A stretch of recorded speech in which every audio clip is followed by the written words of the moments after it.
What's going on, everybody? Welcome back to the channel. Today we're talking about My Arcade and a product that they've been teasing for quite a while now. And some of us maybe thought this wasn't going to happen. Was it too good to be true? Well, the wait is over. We have some details. We have a release window, not a date. We'll talk about that in just a second. We have images, we have video, all this stuff, and I want to talk about it right now. And let's start off the conversation with something that I think My Arcade does well. Not everything is perfect in their product lineup, but their handheld devices are pretty cool if you like the game that's included in the device.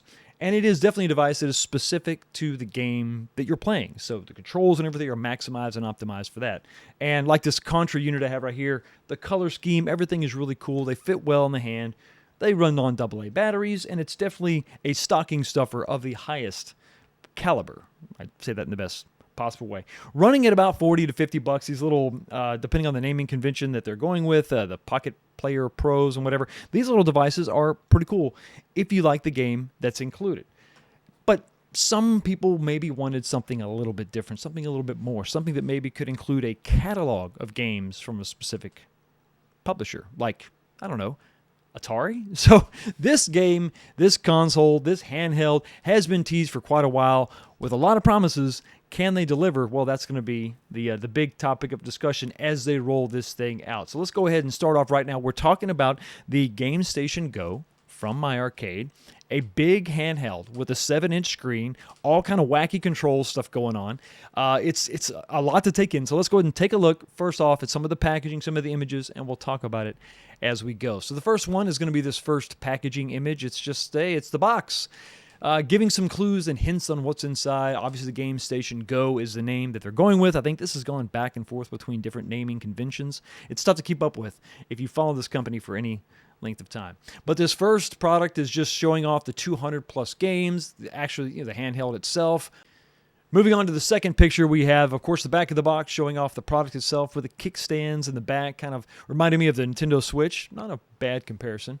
Moving on to the third image, we have the flap on the front of the box, giving you a little bit more detail as far as the games themselves, and actually giving you all the detail. Every single game included is listed right there on the box. So I like this flap opening thing because it allows you, if you're walking past this on a shelf, sitting there, you can grab the packaging, open it up, and actually see every single game included. Sometimes some products leave that kind of vague, so it's nice to have that option there. You see just a ton of Atari games from every Atari console ever made. It's kind of crazy. And that's going to be a lot to keep up with when you're talking about controls themselves. So let's get into the next image, showing off some of the ways you're going to be able to play some of these games. You got a miniature trackball, a little D-pad, a little free spinning spinner on top there, just on the left-hand side.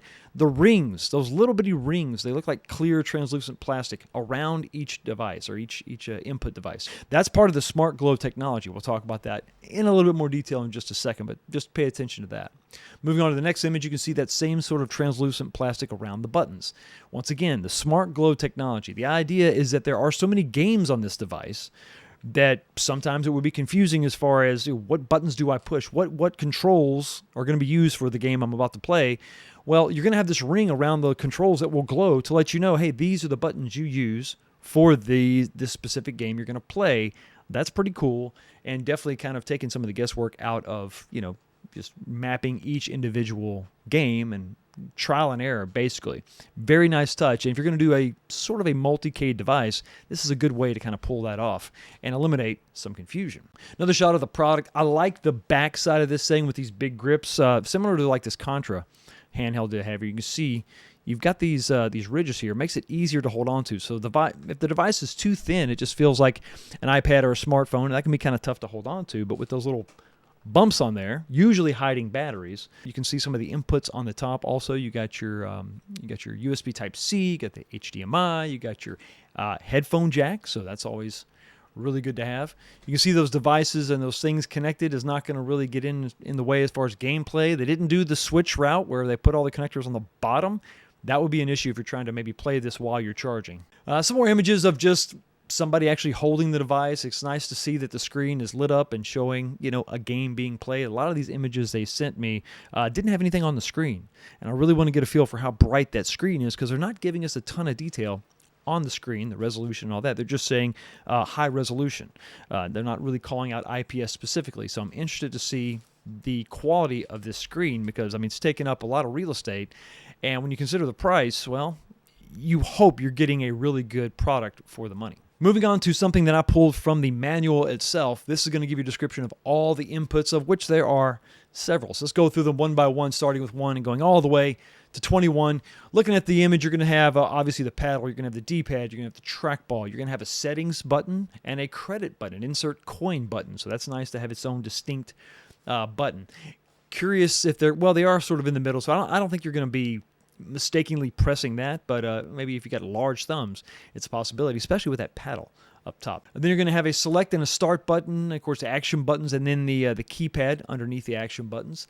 Moving to the top of the device, you have your L and R buttons on the one side. You're going to have your power switch, your home button, a micro SD card slot, which they say is the alternative method to update firmware. So I'm assuming there's not going to be any games on an SD card that you can just pull out and try to copy or anything like that. Of course, you're going to have your battery indicator LED, your charge port, your HDMI port, which connects the device to a TV, which is a cool thing, especially on a device this big.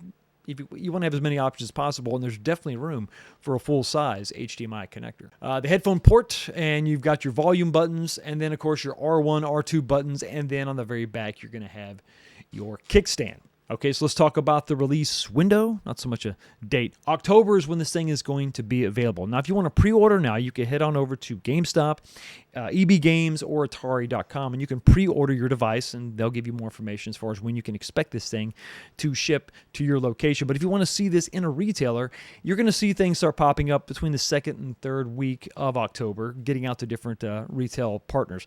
And that's where it's going to be interesting to see if there's any impulse buy when it comes to this thing, when you consider the price tag of $180, $179.99 is going to be the retail price.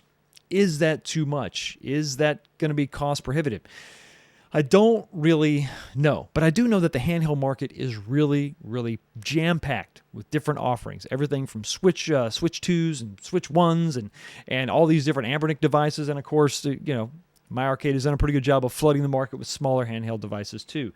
And there's stuff available at almost every price point. And this is definitely going to be something that's priced below some Anbernic devices and above others. So depending on capabilities and what you're really looking for, this may be exactly the way to go for that one-of-a-kind, mobile, portable Atari experience. Anyway, let me know what you think about this in the comments section below. Are you interested in this? Is this something that you're looking to pick up? Or are you just going to wait and see what happens? Well, if anything is for certain, is that everything is uncertain. Hopefully I can get my hands on a product review so that we can do an unboxing and I can put this thing through its paces and share with you exactly what I think about that device. Thank you so much for stopping by, checking out the channel. Y'all have a blessed day, and I will see all of you next time. I don't know, man. $180. Not terrible.